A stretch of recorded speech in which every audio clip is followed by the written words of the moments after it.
I decided to get drunk years after quitting drinking. And this is what happened. Anybody ever jump? Are you crazy? He's not gonna do it. Oh my god. So before I start this video, I want to make this clear. I didn't do this because of peer pressure. I didn't do this because I was falling off a wagon. I did this on my own free will. And today I want to explain to you how I felt, what the process was like, and what I went through. So why after 3 years even consider drinking alcohol anymore? For me, it was the last day on. Okay? It was a holiday. And I was out in Holland Bay with a few friends of mine that I'm typically not hanging out with. This doesn't mean they were the problem. It just means I was in a different environment at the time. And I felt like tonight was the night. So what I want to do today is I want to talk about what it was like for me to drink again after like 2 or 3 years. Like, what did I feel? What were the positives of actually going through this process? And also, I want to talk about the more important things. What were the negatives? So this idea of drinking was something I came up with. If I hit a hostel or something like that, meet a few foreigners or Westerners out there, then, grab a few beers, trade some stories, have some fun. It was really nothing more or less than that. No going to beer pubs, no going out bar hopping. It was just stay at the hostel, hang out. But the concern did come up. 20 years of consistent drinking. The last 3 years, pretty much not drinking.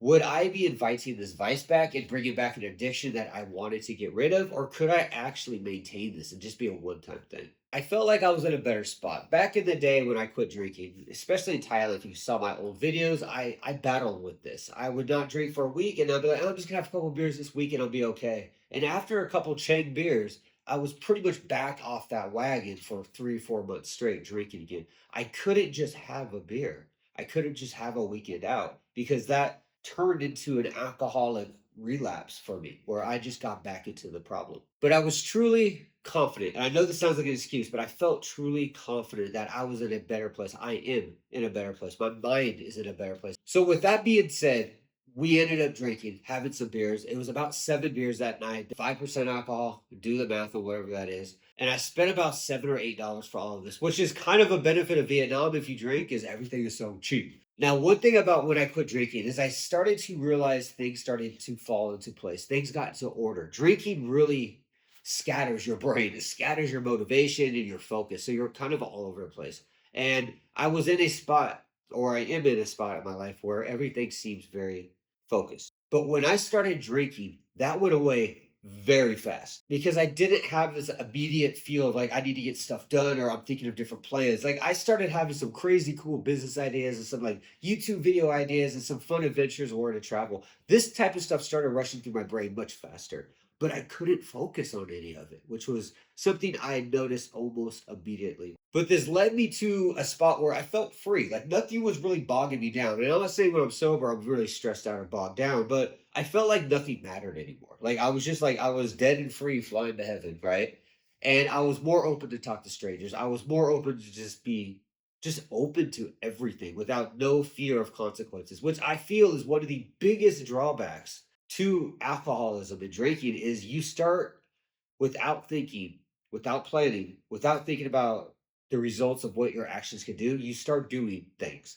And this is something I learned to kind of rebuild as a skill after I quit drinking. I'm able to talk to strangers. I could go up to people and start conversations. This isn't an issue at all, but when I started drinking, it was way faster. Like I would just walk in the door, "Hey guys, what's up? What's going on?" Like I just put myself as the center of attention almost immediately. And this is what happened when I was at the hotel. I was the center of attention. People were sitting there listening to my stories, wanting to know more, asking questions about traveling, work, investing. And I had answers and stories for all of these things. And I wasn't stopping to think about, was I talking too much? Was I going too far? All my fear, all my shyness, gone. They've done 4 basic trials. Was any of this going to be a consequence tomorrow if I said too much now? And this really reminds me of that movie from Limitless where Bradley Cooper takes the Limitless pill and he's out on this like vacation in the Colombians or something like You that. get a short-term spike, but wouldn't that rapid expansion devalue the stock completely in 2 years? No, because there are safeguards. Against aggressive overexpansion? There aren't, because there are no safeguards in human And he's nature. at this resort and he's just talking and then all these people are surrounding him just listening and absorbing the stuff he's saying because he's just saying genius stuff. This was that feeling I had at that very moment. It was whatever I said, people were hanging on to it like a cliffhanger. So this definitely made my night feel a lot more positive, a lot more happy. I had fun, man. I learned a lot of cool stuff. I got to hear some cool stories. But I will say there was a difference this time. I almost felt like I had that angel and that devil on my shoulder where I knew what I was saying. I knew what people were saying around me. And I was starting to catch myself from saying certain things or going too far, which was something I typically didn't have when I drink a lot. So I do accredit that to not drinking for 2, 3 years and just doing it this one time because I had this conscious mind in the back of my head saying, hey, David, this is too far. Or, hey, David, this isn't a good idea. Or, hey, David, shut the hell up. So this was a plus. But to be frankly honest, once I hit that fifth, that sixth beer, which was near the end of the night, I started to lose that awareness and I started talking more. And I could see how back in the day when I drank too much, I would talk too much. And I could see how day after day of drinking, there's just a time and there's just no point where your mind can stop, process your actions, and justify what you do. This is why a lot of us, including myself growing up, did things when we drink a lot and we made mistakes. We hurt people around us. We said things, we promised things that we couldn't keep. And I felt this night when I drank, I was able to kind of compose myself to control those negative aspects. But again, this was a one time thing. And I can see why when I used to drink a lot, this was a massive problem for me. Which brings us to the second part of this. What I didn't like at all about drinking. The first one was just how I felt when I woke up. When I woke up, I was tired, I was groggy, my head was foggy. Reminds me of Limitless again. When he wakes up after a night of taking the pill, he's just like, he can't even focus. Everything's confused. He's trying to like trigger something in his brain and nothing's happening. I felt like that. And when I got on the bus to go back to Hanoi, I couldn't really stay focused. I felt sick almost when I got back to the condo. I must have spent like 13 hours just laying in bed, just like this sucks. Like just recovery mode. The solution to this back in my day was I drank 2 or 3 more beers and pretty much recycled the alcohol through my system. So I didn't feel this way. I just felt drunk again, which is a horrible solution. This time around, when I stopped the drinking, I had to actually accept the consequences I had to go through for my actions. This is a massive part about drinking is the hangovers, but the fact that we don't realize that a hangover isn't like a few hour thing. Sometimes it can be a whole day. The next thing I really hate about this is how I felt. I told you earlier that I felt happy. I was excited. I was just having fun. And there was this moment where me and my friend were walking through Alombe. It's like 9 p.m. Empty as hell. I'm doing a little vlogging here and there. I can't keep a straight face. I can't talk really that coherently. So I wasn't doing too much recording. All right, guys. So disappointment. We ended up having to take a grab. Never got the bike fixed. Not till tomorrow. But we are at Sun Park. And it's already closed. But you see, we have the, I guess, like we have the main thing here. We have Dragon Park behind us. Dude, so we were at the hotel and they said that it's pretty dead after September.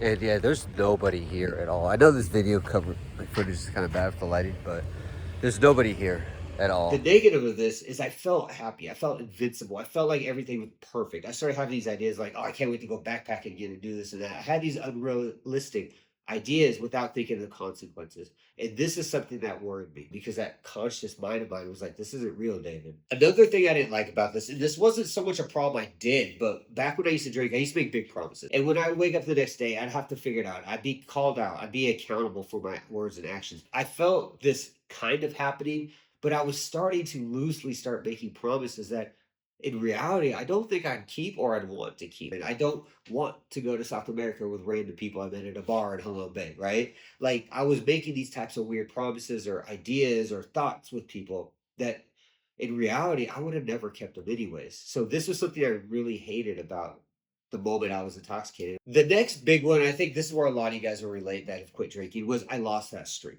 I can no longer say I haven't been drinking for 3 years. Now I can say I haven't been drinking for 3 days. On a caveat today, I want to say this. I've always been a person that doesn't believe in that. I haven't drank for a week. I haven't drank for a month. I never did that stuff. When I remembered the days that I don't drink, it makes me think of what I used to do. So when I think of I haven't drank in 10 days, I would always think about that 11th day I was drunk, right? So when people ask me, hey, David, how long has it been since you drank? It would always be a random number because I didn't truly know. It was like, I don't know, a month ago, 3 months ago, a year ago, a year and a half ago. Maybe it was like 2 years ago. And that really got to me the day after drinking is I really thought to myself like, wow, I haven't drank in like 3 some years. And now I'm back to a single digit day. I felt almost embarrassed to myself, shameful that I gave up such a long, healthy streak for one night. So losing that streak was actually a pretty emotionally negative thing for me. But I can say confidently, it's been a couple weeks since that night has happened. I haven't drank. I didn't even think about it the next day. I actually woke up feeling like complete ass and remembered why I quit drinking. And I joked with my friend saying, "Man, I remember why I stopped drinking." And we kind of had a laugh about it, and I haven't thought about it since. I will never, ever suggest any of you that quit drinking to test this. To go out there and say, "Well, I didn't have a drink in 5 years. I could probably go out and have a beer just like David did, and I'll be okay." This is really a case by case thing. It just doesn't matter how strong you think you are. Because I felt weak when I drank. I felt almost out of control. I felt powerless to an extent. I felt like I was no longer in control of who I was. These excitements, these dopamines, I couldn't control them like I had before. So I would never recommend doing this. But I am proud of myself that I was able to go out there, have 7 beers, hang out with some friends on a random trip that was unexpected, that started off pretty bad with a broken bike and a bunch of other stuff. But I was able to have a good night and wake up and accept the consequences of my bad decision and move forward. Hopefully, it gives you some insight on what it was like for me, somebody that hasn't drank for 3 some years, to step back into that situation and how I dealt with it, how I felt, in the good and the bad. And most importantly, I want to emphasize this: this is not promoting to drink. Don't get back on it. It's not worth it. But the best thing I did do that night is when 11 o'clock came, the hotel closed down. I went to my room and I went to sleep.